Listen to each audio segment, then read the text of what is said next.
Unboxing करने वाला हूँ स्टेशनरी पार्ट 1। ऐसे तो बहुत सारे पार्ट्स आएंगे, तो ज़रूर देखना।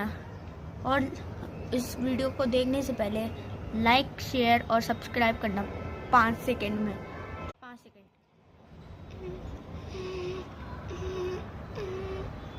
ये सब्सक्राइब, ठीक है। अब करवाता हूँ मैं अनबॉक्सिंग। बहुत मस्त है कि देखो, हाइलाइटर्स। तो चलो उसकी अनबॉक्सिंग करवाते हैं। तो अभी मैं एक कलर निकाल के दिखा रहा हूँ, जैसे कि ये कलर, और आपको देखना है वहाँ उधर साइड से। तो चलो